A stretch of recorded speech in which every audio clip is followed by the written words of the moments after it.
വണ്ണം കുറയ്ക്കാൻ പട്ടിണി കിടക്കുന്നു. ഡോക്ടർ പറയുന്നത് ശ്രദ്ധിക്കാം. ആരോഗ്യം മെച്ചപ്പെടുത്താൻ നല്ലൊരു ആഹാരശീലം പിന്തുടരാൻ തീരുമാനിച്ചാൽ പിന്നെ വലിയ ആശയക്കുഴപ്പമായിരിക്കും. എന്ത് കഴിക്കണം, എങ്ങനെ കഴിക്കണം, എപ്പോൾ കഴിക്കണം, എത്രമാത്രം കഴിക്കണം എന്ന് വേണ്ട സകലതിലും സംശയമായിരിക്കും. പിന്നെ ആ സംശയ നിവാരണത്തിനായി ഉള്ള ഓട്ടത്തിലായിരിക്കും നമ്മൾ പലരും. ഹൃദ്രോഗം, പ്രമേഹം, പക്ഷാഘാതം, ക്യാൻസർ തുടങ്ങിയ ജീവിതശൈലി രോഗങ്ങളെ പ്രതിരോധിക്കാൻ ആരോഗ്യകരമായ ഭക്ഷണക്രമം അത്യന്താപേക്ഷിതമാണ്.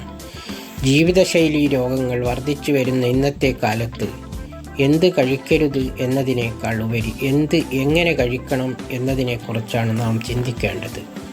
ഭക്ഷണത്തിൽ കാർബോഹൈഡ്രേറ്റ്, പ്രോട്ടീൻ, ഫാറ്റ്, മിനറലുകൾ, വിറ്റാമിനുകൾ എന്നിവ കൃത്യമായ അളവിൽ അടങ്ങിയിരിക്കണം. സപ്ലിമെൻറ്റുകളേക്കാൾ ഉറവിടങ്ങളിൽ നിന്ന് ലഭിക്കുന്ന ഭക്ഷണമാണ് ഏറ്റവും അനുയോജ്യം.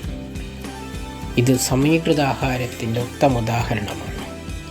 ഒരു വ്യക്തിയുടെ ഭക്ഷണ പ്ലേറ്റിൽ 1/4 ഭാഗം മാത്രം ധാന്യങ്ങൾ, അതായത് ചോറ്, ചപ്പാത്തി, ഓട്സ് മുതലായവ ഉൾപ്പെടുത്തുന്നതും ബാക്കി 1/4 ഭാഗം പ്രോട്ടീൻ ഉറവിടങ്ങളായ പയറുവർഗ്ഗങ്ങൾ, മുട്ട, മീൻ എന്നിവയ്ക്കും പകുതി ഭാഗം പച്ചക്കറികൾക്കും പഴങ്ങൾക്കുമായി മാറ്റിവെക്കണം.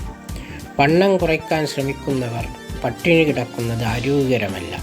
2 ആഴ്ചയിൽ 1/2 കിലോ എന്ന നിരക്കിൽ ക്രമമായി വേണം ഭാരം കുറയ്ക്കാൻ.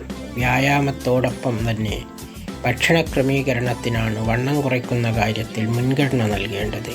പുരുഷന്മാർക്ക് ഏകദേശം 1800 കലോറിയും സ്ത്രീകൾക്ക് 1500 കലോറിയുമാണ് ഒരു ദിവസം ആവശ്യമായി വരുന്നത്.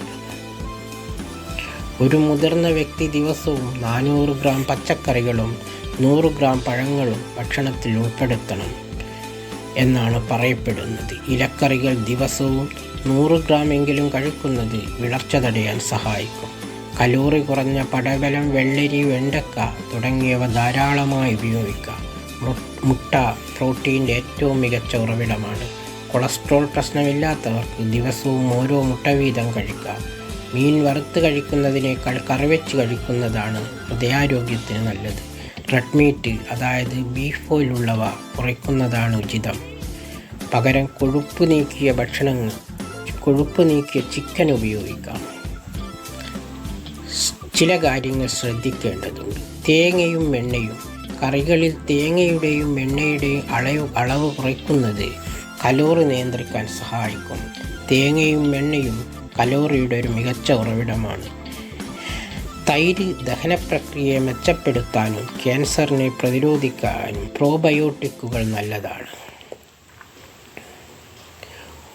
ഒഴിവാക്കേണ്ടവ: ബിസ്ക്കറ്റ്, കേക്ക് തുടങ്ങിയ അൾട്രാ പ്രോസസ്ഡ് ഭക്ഷണങ്ങൾ പൂർണ്ണമായി ഒഴിവാക്കുന്നതായിരിക്കും ഉചിതം. വിളർച്ച തടയാൻ, അയേൺ ആഗിരണം വർദ്ധിപ്പിക്കാൻ വിറ്റാമിൻ സി അടങ്ങിയ നാരങ്ങ, ഓറഞ്ച് എന്നിവ ഭക്ഷണത്തിനോടൊപ്പം ഉൾപ്പെടുത്തുന്നത് ഉത്തമമാണ്.